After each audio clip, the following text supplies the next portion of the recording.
or, so, Yeah, right. that specific stages, those stages in their lives. Right. Well, the first film really was, kind of our characters we focused on were Americans, who went to Africa and were thrown into this swirl and just, being exposed to that. And so we really focus, again, on the American point of view.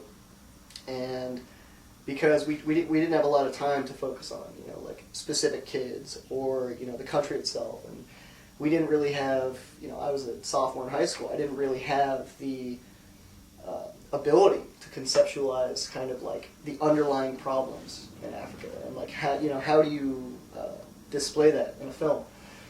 So we really filmed what we knew, which was, the people on the trip who we were close with, and that was the story, because all the other stuff, that's, like I was telling you, that's a whole documentary in itself, that's a whole, college class in itself. So we have been getting some offers to go and make a second one. A lot of people are saying, what's happened since then, the follow-up.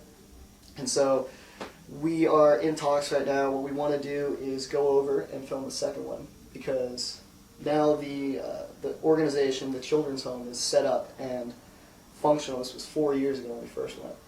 And we're taking kids into the center, and we are stabilizing them, and we're, placing them in homes, artificial homes that we're building in the capital city. We really have an actual structure.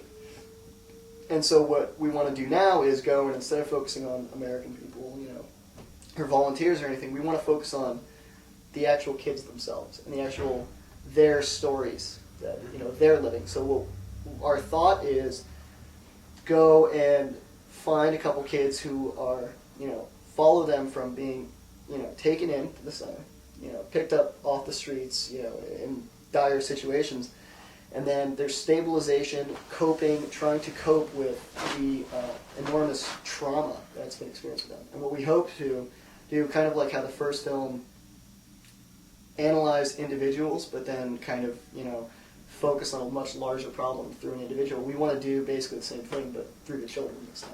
Mm-hmm. Would you like to go into a little bit more about what the Slumta Project's about? Absolutely. How it works?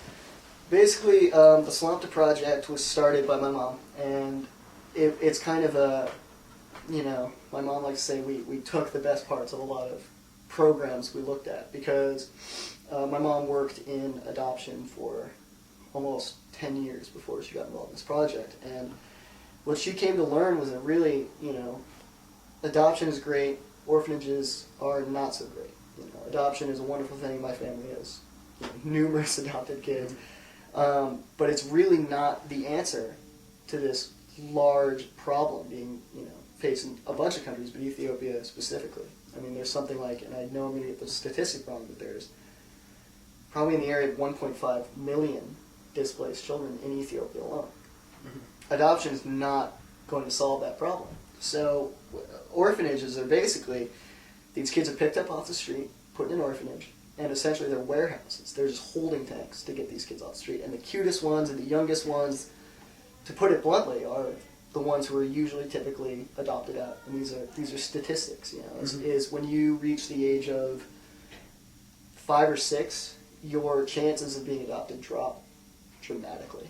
And overwhelmingly, girls are being adopted more than boys.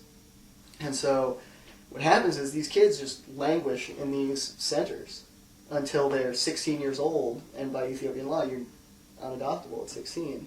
Not like they would probably get adopted anyway. Mm-hmm. And they're just turned out on the street. And they have no skills, no emotional, stability, and basically it just holds off the problem, because then they go back into the system and they're back on the street, but now they're adults and they can turn, to crime, or they can, anywhere, poverty, begging. And so what we want to do, the Slumta Project, its idea is to take kids in, and first we take them into what we call like the center. And that is a stabilization point where we kind of address the emotional needs they have, and try to find family members. Because usually these kids have extended families, mm-hmm. but just nobody can take care of them. Yeah. And so we reconnect with them, we figure out their entire oral history, and then after a stabilization process of 2 or 3 months, we try to build, we've done it successfully, not trying, but we've successfully built homes around the center. So it's kind of like a neighborhood. And we have mothers, women who have, again, also been marginalized by society, who have lost their husband or can't, take care of their own kids. We basically take them through a training program, training them how to be, take care of the kids and all this stuff, and we basically hire them as mothers.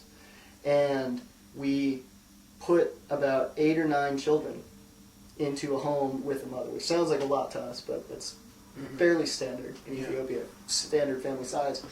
And so we have a home with a mother and children, and we basically try to seamlessly reintegrate them into Ethiopian society. And we support them.